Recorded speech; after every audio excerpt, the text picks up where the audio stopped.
flourish through their social, emotional, and mental health. Mahmoud previously worked at Facebook, Google, Echoing Green, and the NYC Mayor's Office of Tech and Innovation. As a global advocate and speaker on mental health, youth empowerment, and social entrepreneurship, Mahmoud has received many awards. You ready for all these awards, y'all? He has been recognized from former President Bill Clinton, General Colin Powell, Forbes, and Stanford D School. Most excitingly, though, he has recently been awarded as a Forbes 1000 honoree and selected to join President Biden in the White House as a youth mental health leader.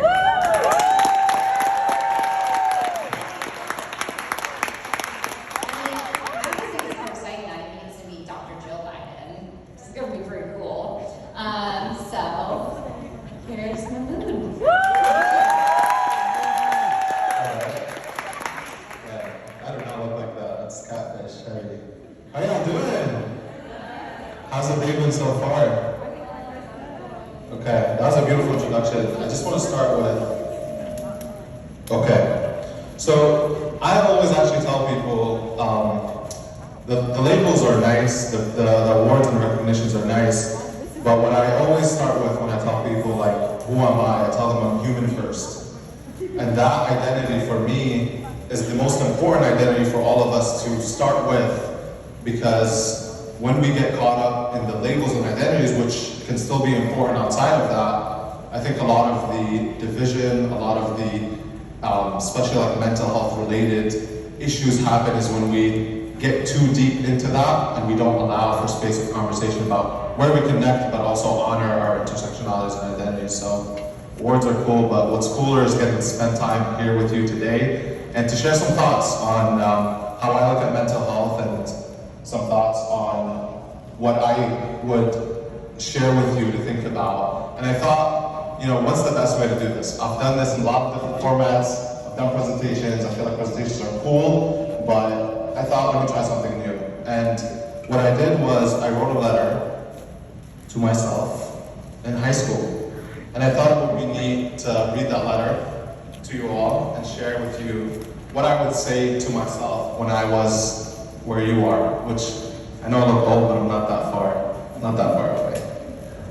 All right, I'm gonna read the letter, and then after that, we will probably pause and do Q&A. So if you have any questions you'd like to ask, I'm very happy to answer, happy to share. Does that sound cool? Yeah. All right, awesome, okay.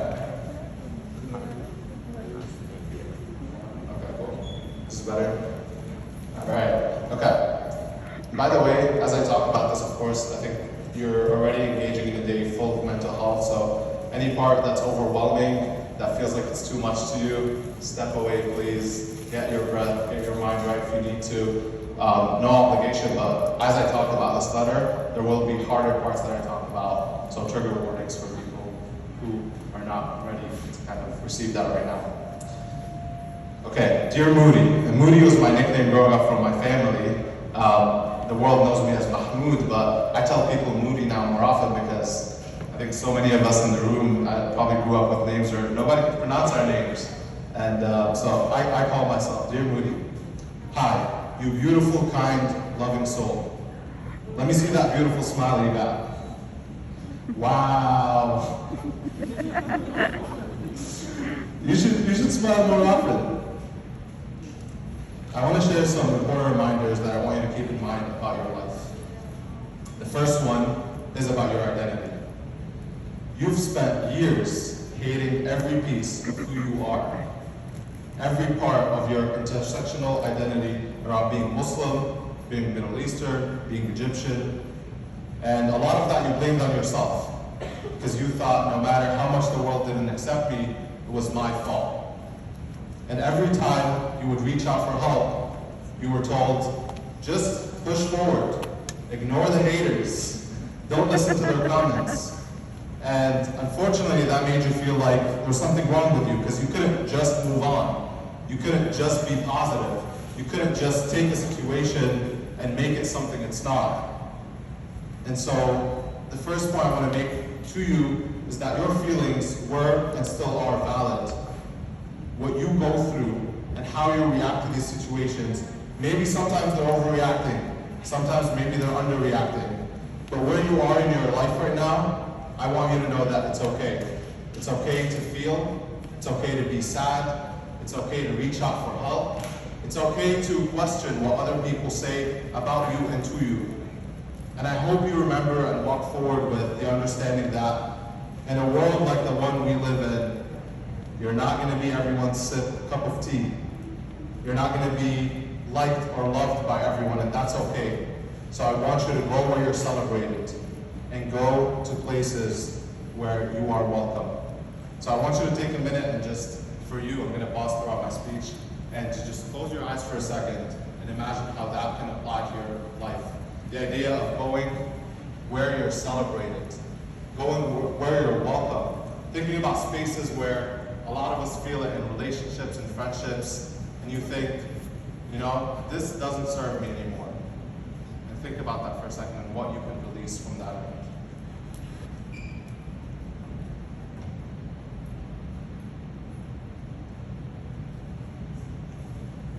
All right, you can come back to you already. And then look to the person next to you and just give them a little tap, be like, you're doing a great job. All right. Good. All right, the second point is about the work. So I hear that a lot of you are change makers, is that right? You want to do something in your community, you want to do something in the world, is that right? You get the energy, yeah. I just want to say, I mean, being a young person and actually caring about something and going out to do it, whether that is in your community or in yourself, is one of the most beautiful things ever. And I think everyone in the room here relates to that. I just want to tell you that's extraordinary, right? We live in a world where everything seems like everyone else is like, doesn't care anymore. And you care. And I think that's really important. So the second point is about the work that you want to do in the world is going to be around forever, but you're not. And at the end of the day, you have to realize that even though you want to change the world, you want to make a difference in people's lives, you want to go out of your way to make an impact, don't allow that to harm your own well-being in the process. Because at the end of the day, when you go out to the world and you give your full self, and now you have an empty cup, you won't be able to serve anymore. When you go out and you burn out, you won't be able to serve anymore. When you go out and you're not feeling your best, you won't be able to serve anymore. Make that change in your life. And it takes me to the next point about your value and productivity. And this one was really focused on this idea that we measure our value as human beings based on how much we produce sometimes. And it's like, if I'm not doing enough in school, if I'm not doing enough in the world, if I'm not doing enough in my community, then like, I'm not valuable. And for that, I said a very specific quote. I said, remember your value and don't be attached to the work that you're doing. Your value oversees every single project you're on, everything you're engaged with. And I put this quote, you're not a small star, you're a reflection of the entire cosmos. And I want you all for a second to put your hand on your heart. Can you hear the Big Bang in your heart? Can you feel that? It shows you every day that regardless of what's happening in the external world, inside of us, we have all beautiful hearts, and we should be seen for that. And we should try to remind ourselves that, because when we overplace our value on the world, it hurts inside. Okay, last point is about listening to what pulls your heart and your soul. And so the continuation of the heart. And there's a quote I wrote to myself here by Rumi. It says, when you do things from the soul, you feel a river moving in you, a joy.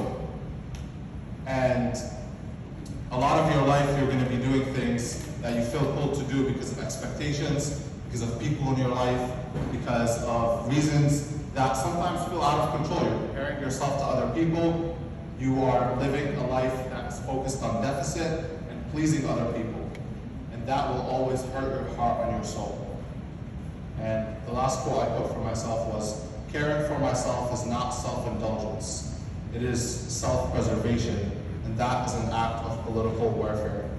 And so I wrote that, and I know it's very, for me, it had to be very actionable because I feel like for a lot of the advice that I wish I had gotten when I was younger was how do we take this idea of like taking care of yourself and make it related to like our lives? How do we walk with that every single day?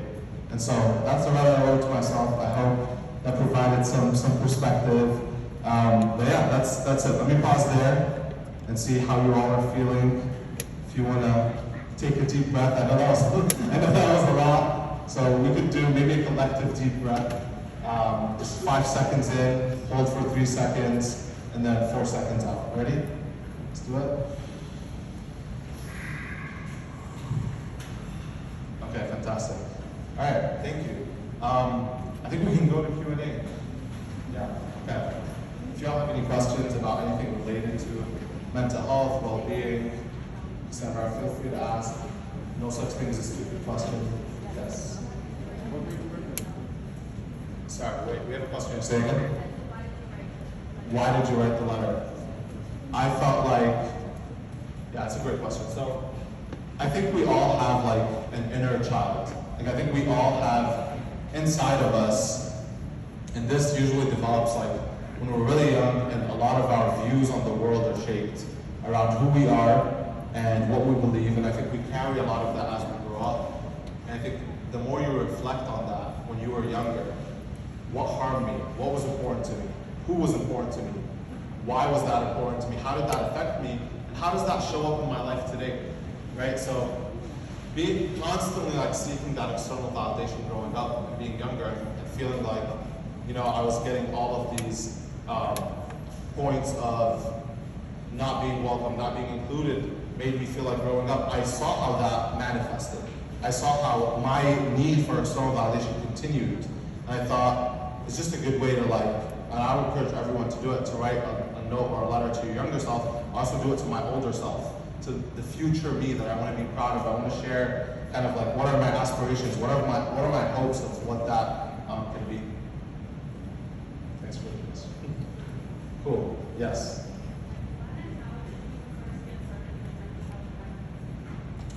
Okay, great question. Thank you. I got started when I was in college, and around that time, I think I was just thinking a lot about my life, and I think I'd gone through multiple kind of like breaking points, and I think everything from when I was younger, also with burnout and whatnot, I was working multiple jobs during college, doing clubs, all these opportunities.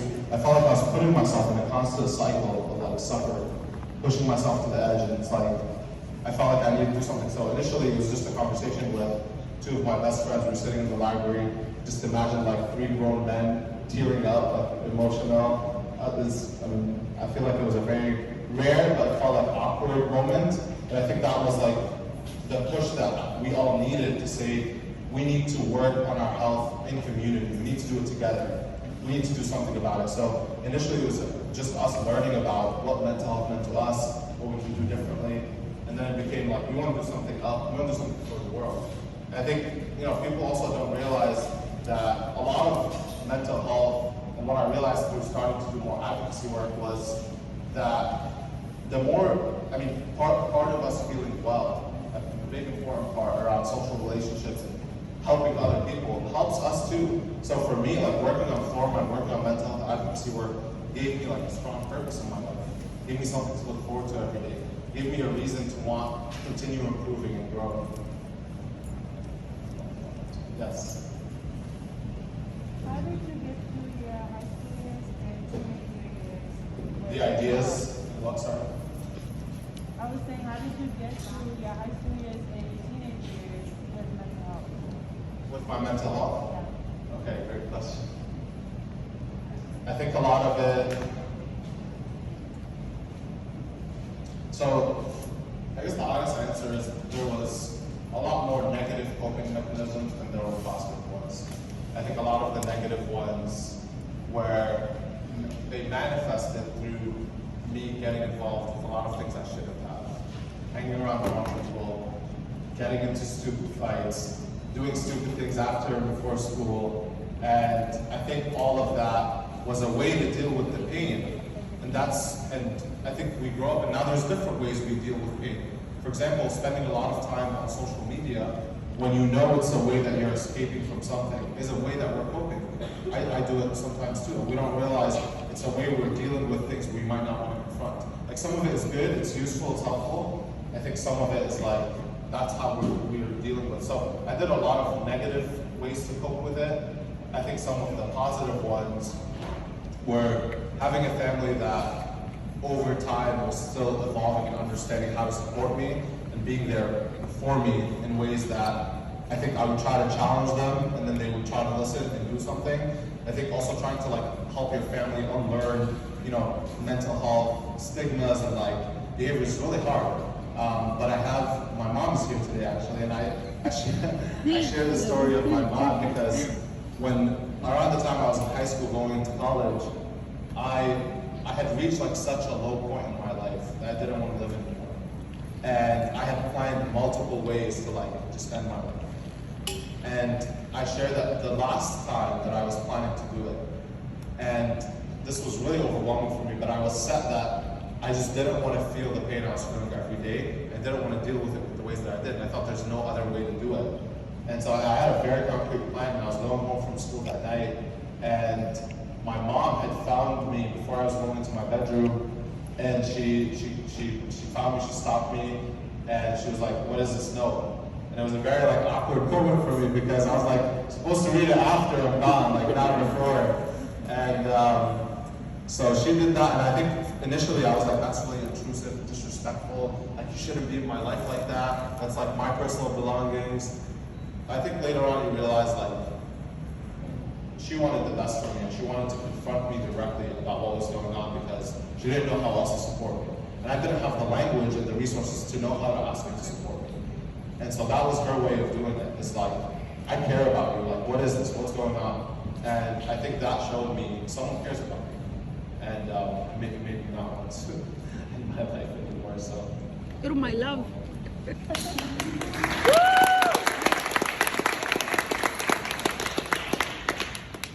Yeah.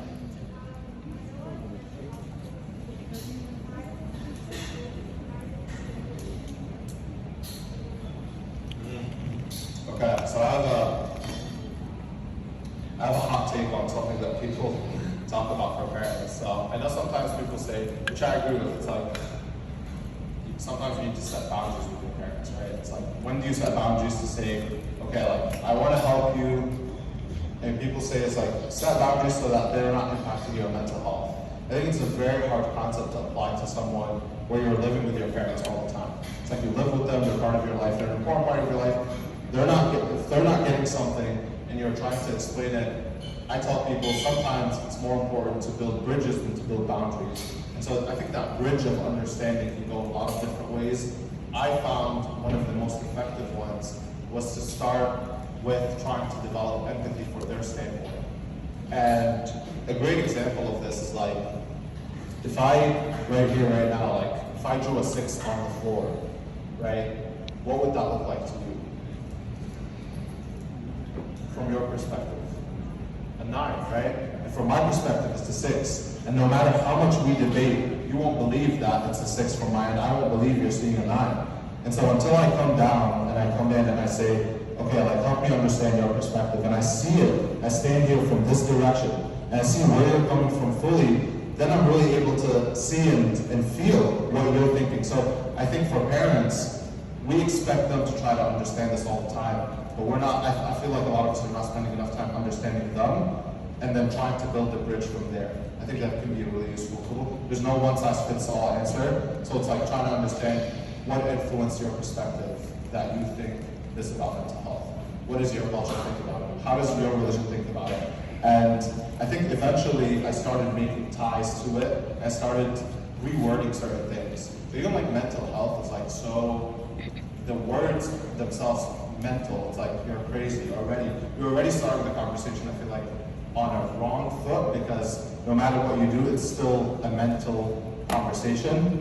And so people relate to, parents might relate to spirituality, they might relate to religion, they might relate to the idea of resilience and So I think it takes a lot of work. It's not easy. Definitely, it's not that simple like how I described. But I think it's a starting point to try to build that bridge between like a young person and a parent.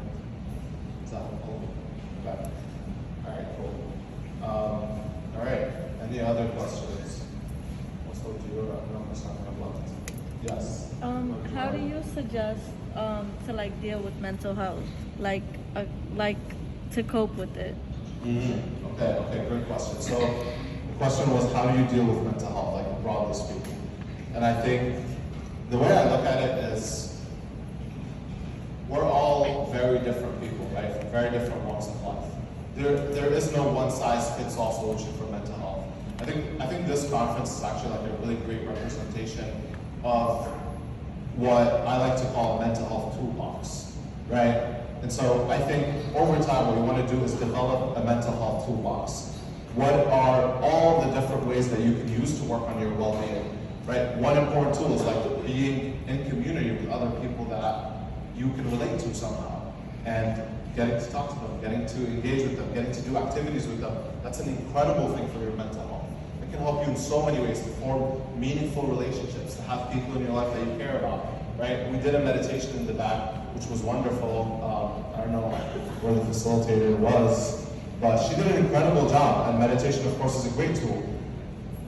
But I would also say, look at other tools that might relate more to you that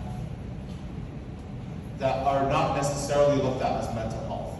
So for example, depending on your faith, like I tell people, especially young people who are faithful to some extent, or it's in their faith, to look at it from that angle, because a lot of people grow up, whether it's faith, spirituality, look at, from that perspective, what applies to you. For example, I'll tell you with my religion, I'm Muslim, right? And I feel like mental health is put in a silo, like it doesn't impact everything else in your life, right? Mental health, anyway, let me say, so being Muslim, for example, one of our things is like praying 5 times a day. What is praying 5 times a day about? It's about dedicating this time to disconnect from the world and to be able to be in gratitude, to reconnect with yourself, to reconnect with a higher spirit, you know? And so I think reframing these things to what can work for you based on your culture, based on your background, based on your values, I think is incredible. And the last thing I would say about it is connecting to this idea that mental health, right, it just relates to everything. So mental health is about your physical health, it's about your spiritual health, it's about your social relationships, it's about your school, it's about your work, and you know, you can't, I think, deal with it alone. So whenever you're like trying to figure out what's wrong in my life, what can I do, look at it holistically and try to remember that it's I think the best approach is a very holistic approach, and to see kind of what works for you. Okay, I think we had one more question in the back. Okay, yeah. Somewhere, yeah. Sorry, can you speak up because? When did you realize that you needed to seek help rather than something alone? And how did you start that conversation? Wait, when did you realize? That you needed to seek help, you know, like and how did you start that conversation? Oh, when did I realize I needed to seek help, and how did I start that conversation? Okay, yeah, good question. I think we all know, like, when we need help, it's like you realize it because you wake up every day and life is not enjoyable anymore, right? Or throughout the day you see that I'm not interested in doing the things I want to do anymore. Or, you know, I don't want to eat, or I'm eating too much. I'm not sleeping, I'm sleeping too little, I'm sleeping too much. I feel like my life is like all extremely negative, or maybe I'm being slightly delusional, and I think everything is positive, but like I'm not acknowledging the negative. And I think it's a spectrum. For me, it was like, yeah, I woke up every day and I like had no interest in life. And so I think I waited too long though. And for most people, we deal with mental health when it's crisis, right? When it's like, okay, I'm having a breakdown, or I'm having, you know, a really tough time in my life. Now I'm going to prioritize my mental health. But if you think it's like we're all deserving to feel love, we're all deserving to feel good in our lives. And I think the feeling good is not just about a fleeting feeling, it's about like building these habits and building a life that we're happy to live, right? And so I think when I started seeking help, it was, I went a lot of routes. I saw a therapist for a little bit, but I realized therapy wasn't really for me.